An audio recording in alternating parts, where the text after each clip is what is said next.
Hi guys, Chip here, and welcome back to my legendary playthrough of Skyrim on the Xbox 360. We're currently working on the Hearthfire DLC, and we're about to put the finishing touches to the last of the three houses you can actually buy with the Hearthfire DLC. We're here at the beautiful Lakeside, which is, to be honest, my personal favourite. It's just close to Falkreath and overlooking the lake, where you've got Elytia Deep, you've got the Lady Stone, there's a Half Moon Mill. It's a really cool little location. The Guardian Stones are just there where pretty much our whole adventure started. And this episode I'm just going to finish off with the last three choices to just show you. And yeah, let's get cracking. It's a beautiful day for it. As you can see, I've waited a couple of hours, so our carriage has arrived now. And the carriages are really useful. That's nice, our house car is hard at work. Good to see. Our horse has spawned in as well, so we've got our own little horse. But the reason why this carriage is quite important is rather than the normal taxi service, it just takes you to the main hold. Where do you want to go? This one, as you can see, can take you to a lot more places, so you really feel connected. It's just a shame it doesn't actually connect you to your other houses. That would be a really good option. I mean, like I say, you can just fast travel. But for those people who want to play a bit more realistically, pay for their travel, then it's a quite nice little touch. But for now, let's press on, because hopefully I want to get this all finished, this video. Because what I'm going to do is I'm going to show you the last three options that we haven't touched on. And then I'm actually going to restart and build this house how I want it to be. Because this is going to be my base of operations for the rest of this series, until we go over to Solstheim. So, I want to make it how I actually want to make it. But for now, let's crack on. So let's get over to the drafting table. And as I mentioned in the last episode, the first step you've got to do is build a main hall. You don't really have a choice in this. Once you've built your main hall, then you can actually bolt on three wings to it: a north wing, an east wing and a west wing. So let's get the main hall done. Actually, before I do anything else, I stupidly forgot to check the chest, because we did buy a load of quarried stone from the steward, so we might as well pick it up. Because anything you buy from your steward will always end up in this chest. So yeah, we've done that.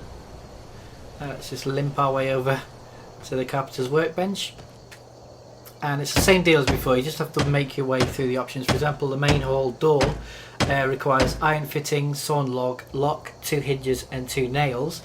And one of the problems with this is you can't actually see your house unless you every time you build something, you turn around and see how it's going. So I'm not going to do that. I'm just going to burn through the construction options, and I'll catch you guys in a second.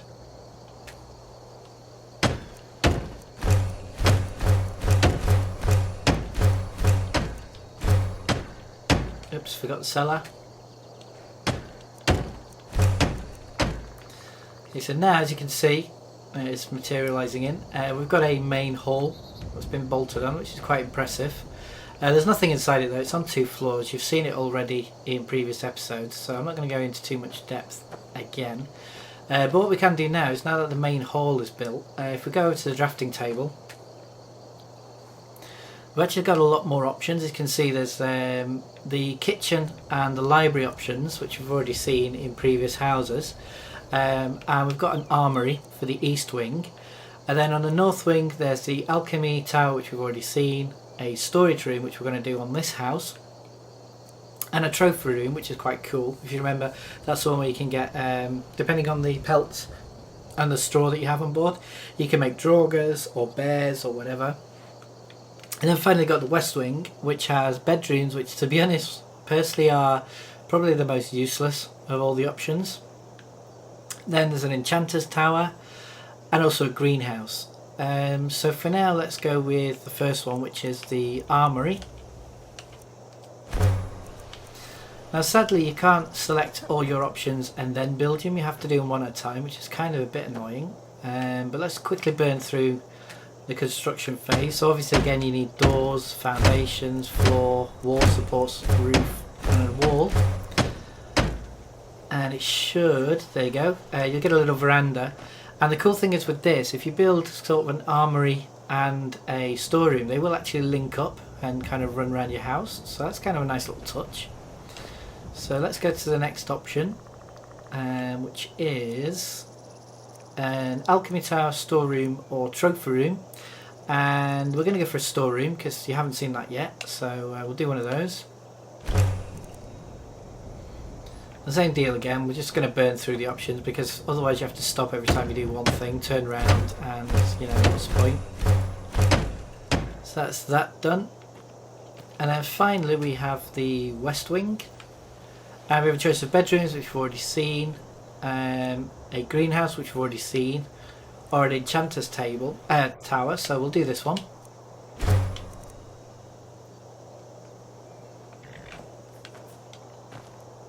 And again, I'm just going to burn through the construction options because it's pretty much the same. So there's quarried stone, which we've just run out of, typical.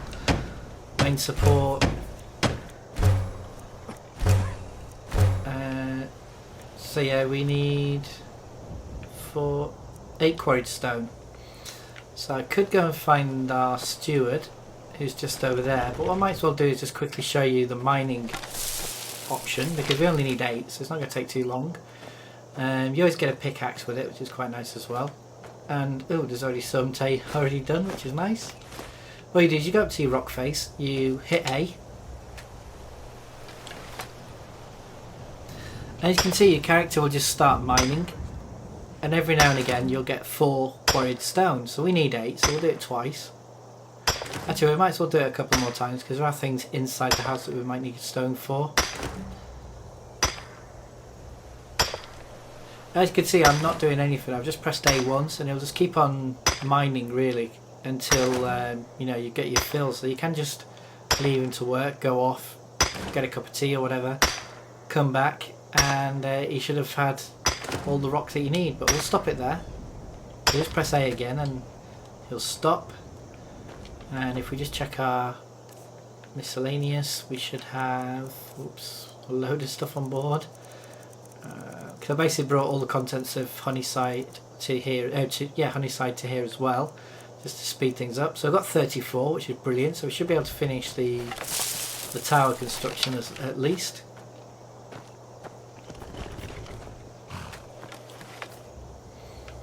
So we'll put in the floor, we'll put in the roof, and a canopy. If we take a look now, of course it's not there, it's on the other side of the house, you fool. Let's quickly wander over here. As you can see, there's our cow and chickens, and there's our nice enchanting tower. So next step is, good, the steward's going in just in case we need anything. Let's go inside and check this bad boy out. Okay, so there's not much going on here. Oh, Bard's in now because we bought one. It's kind of, oh, it's a guy this time. That's a bit of a shame. But he's rocking out on his loot, so let's say hello. Llewellyn the Nightingale. Allow me to introduce myself. I am the bard Llewellyn, known as the Nightingale. Your steward has arranged for me to take service with you. Okay, and you have a couple of options. Obviously, you can do the usual... Of course, anything you like. ...quest like with any other bard to Ragnar the Red, the Age of Oppression. Can you take a break? Or you could just get them to play ambient music if you want. So let's do that one. You must be a Stormcloak through and through to request that one. Yeah. Get on with it. Right, so let's go find... We drink to our youth and today's come and gone. Age of oppression. Where's she at? Hello? Steward, where you at? We'll drive out the empire from this land that we own. Probably upstairs. With our blood and our steel we will take back our home. Steward. All hail to Ulfric, you are the High King. In your great honor we drink and we... Now these crafted tables are for each area of the house, so I'll just show you quickly.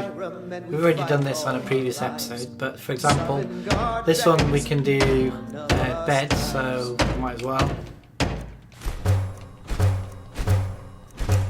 But this land is ours, and we'll see it wiped clean of the scourge that has sullied our hopes and our dreams.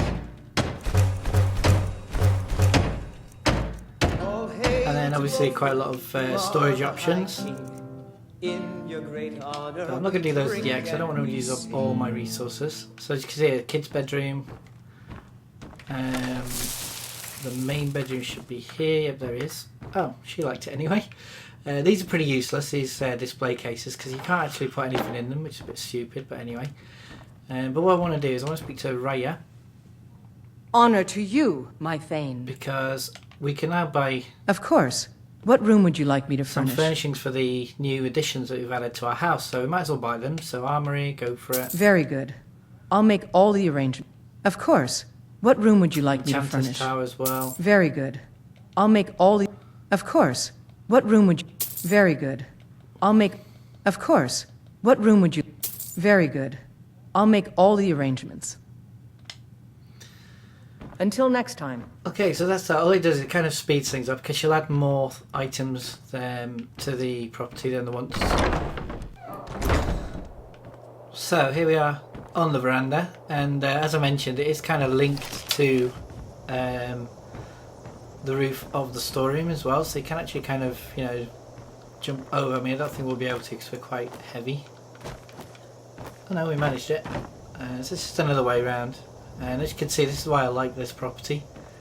Just for the view of the lake, it's kind of cool. You got the mountains, you got Big Falls Barrow just over there. It's kind of where it all began. And as I mentioned, you know, if you leave that mage alive, she can sometimes conjure flame antronachs or whatever. It'll just like kind of take pot shots at you while you're out here. So this is a good idea to, you know, get rid of her. But let's go back inside and carry on with the refurb. Oops. Okay, so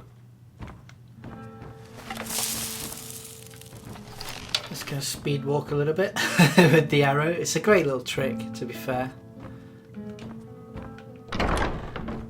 This is the Enchanter's tower. So I'll just quickly show you the view from the tower because it's going night outside. Okay, so yeah, as I thought, it is night setting in. But it's kind of a nice little view from this side of the house. Obviously the north tower gets a better overall view. But as you can see just there as well, there's actually a bird's nest, so you can actually just, you know, jump onto the roof. I don't think I'll be able to do it because I'm a bit overweight at the moment. Or maybe I will. Oop, don't fall. There we go. It's actually a hawk's nest, so you'll get some hawk feathers and a hawk's egg, which is quite cool, just for nothing. So let's drop down and go back inside. Okay, and I want to go to the lower level because I'll show you the various personalisation options, the kind of furniture that you can get. There's Llewellyn and Nightingale. Whoop. So we'll try this one first, and there it is.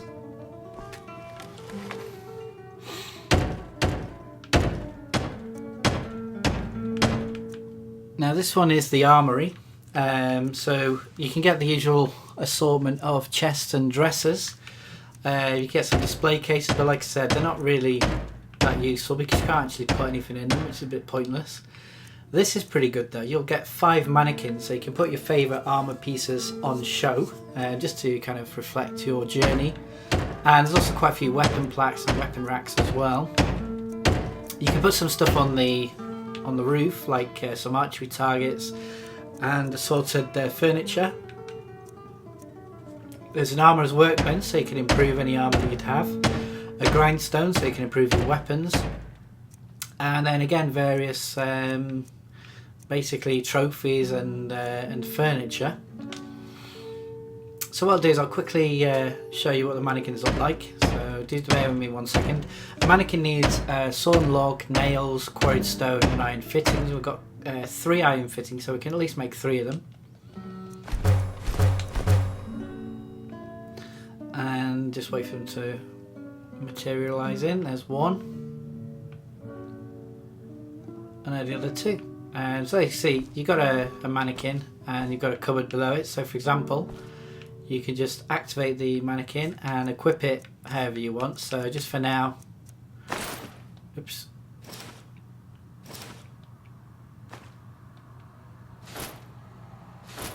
let's just do it like that, just so you get a rough idea. There he is, that's our upgrading kit. And then here's another one, so let's see what else we've got on board. I think we've got some cultist stuff. Yeah, okay, we'll go for Cicero's gear.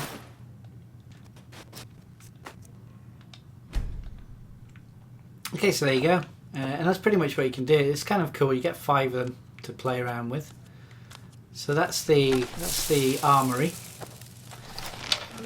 Next one is the storeroom, and as you can imagine, essentially, again, not that great of an option. Where is it? Here it is.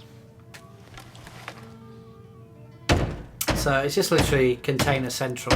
You get a lot of various chests and shelves and things to put up, but nothing that major. So I'm not really convinced about this one, to be honest.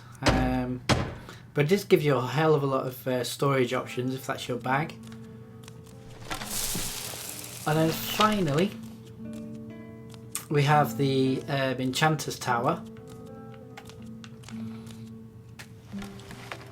And as you'd imagine, apart from chests and containers, you actually get a floor with an extra mannequin, weapons plaque, and some weapon racks as well, because obviously enchanting involves weapons. Some shelves, you can put a chair on top of the tower so you can take in the views, and an arcane enchanter. Now the arcane enchanter needs sawn log, nails, glass, refined moonstone, iron ingot, grand soul gem, and also gold ingot. So you can make one of those, which basically means you can enchant whenever you want. But don't worry about the towers, because one of the weird things about Hearthfire, and also one of the clever things at the same time I guess, is in your main hall you can also have the option to make both an alchemy lab and also an enchanter. So alchemy lab, arcane enchanter, so you can have both of them anyway. So don't worry about it if you don't. You don't have to go for these towers if you're a kind of mage character. You can actually still have them and then use these other wings for other things if you want. But finally, let's go into the cellar, because there's one of the cool little features that I want to show you. So you can see the cellar is quite big. It's a bit dingy at the moment though. But if we go to the carpenter's workbench, apart from the usual, as you'd expect, containers and 5 safes, you can actually have 10 safes in your house if you want. Again, a couple of usual stuff. Another armor mannequin as well, which is quite useful. Some shells, but the miscellaneous is where the cellar really comes alive, because you can also have your smithing station, so you can have an armourer's workbench. You can actually build your own blacksmithing forge within your house as well. There's a grindstone to improve your weapons, a mead barrel, because hey, you need that after a long day's dragon slaying. This is really important, but I'll come to that in a second. You can actually have a smelter down here as well, which is quite cool. But this shrine base is pretty cool. All you need is 2 clay, 2 quarried stone and sawn log. So let's build one of those. And wait for it to materialise. There it is. Because what that does is it basically means, a bit like in Solitude in the Chapel of Divines, you can actually have a shrine to each of your favourite gods in your own home, which means you can get access to the blessings whenever you need to. And all you need to do that is you go down to miscellaneous, and now we'll have a load of shrine options. Like for example, the Shrine of Akatosh, you need an Amulet of Akatosh, Iron Ingot, Flawless Amethyst and Corundum, so let's do one of those. You can also do a Shrine of Archay, where you need an Amulet of Archay, Orichalcum Ingot, which I don't have at the moment unfortunately, Silver Ingot and Iron Ingot. Shrine of Debella, which improves your speech, that's Iron Ingot, an Amulet of Debella, Orichalcum Ingot, again which we don't have, and Quicksilver. Shrine to Julianos, this is 2 Ebony Ingots and Amulet of Unianos. This is quite a good one for mage characters, so we'll just grab one of those. Shrine to Kinnereth, you need 2 Refined Moonstone, Amulet of Kinnereth and Flawless Sapphire, which we do have, so we'll make one. Shrine of Mara, that basically helps your health regeneration, and again you need an Amulet of Mara, Silver Ingot and 2 Refined Malachite, but I'm going to hold off on doing that for now. the Shrine of Stendar, that's Quicksilver, Amulet of Stendar, Steel Ingot and 2 silver ingots, we'll make that. Shrine of Talos, it's quite ironic, but now that the Stormcloaks are in control it doesn't really matter too much. For that you need an Amulet of Talos, a Steel Ingot, Dragon Bone and Dragon Scales. Now unfortunately this is glitched out for me, because if we just check my inventory, I actually have 5 Amulets of Talos in here, but unfortunately they're marked as quest items for some reason. I can't seem to get rid of them, which is really starting to annoy me a little bit, but there you go. So I'll just carry on with the ones that we've got left. So we're down to, oops, yeah, it's here, down to Talos. So the one that's left is Shrine of Zenithar. This is great for when you have to do any selling or buying, because you'll get a boost to your prices. I think it's a 10% boost. And for that you need an Amulet of Zenithar, Steel Ingot and 2 gold ingots. So obviously when you're out and about, keep hold of the amulets, because you're going to need them if you've got the Hearthfire DLC. And as you can see, you can just quickly run up to whichever one you fancy. So for example, if you're going to go do some trading, you can hit up the Shrine of Zenithar. Oops. And what that's done is, if we go to active effects, there you go, prices are 10% better for 7 hours. Or if you want, you can have the Shrine of Akatosh.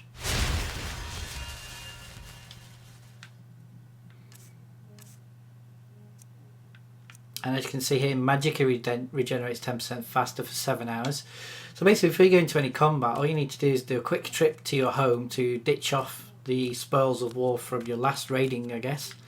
Just come here and quickly hit up whichever shrine you think best suits your character. So it's quite a nice little touch. And that's pretty much it for the cellar. Like I said, what normally happens is this area through here kind of becomes your workshop. You have a blacksmith forge in the middle, and then all the kind of relevant things to improve your armor and whatever. And that's pretty much the Hearthfire DLC, to be honest. So what I'm going to do now, I'm going to leave it here. I'm going to reload, because obviously this isn't my ideal setup for my character. So what I'm going to do is, off camera, I'm going to set up my house how I want it, and also pimp it out with absolutely everything I can possibly get into my house, and then show you guys and get your opinions on it. For now though, I hope you found this interesting. Like I say, I'm trying to speed through it because I don't really have the resources to build absolutely everything and then show you. It just takes forever. So I'm just quickly going through the options that you get with the various towers. And it's just a case of literally just picking the best one that suits your character. So like I say guys, I hope you're going to join me for the next episode. I hope you are finding this little mini-series interesting, and any comments will always help me to improve this show for you guys. So don't be afraid to, you know, criticize me or let me know what I'm doing wrong, because like I say, it's the only way I'm going to learn. And I hope you'll catch me for the next episode, where apart from showing off my house, we're going to get married and adopt a kid. So yeah, thanks for watching, take care and peace.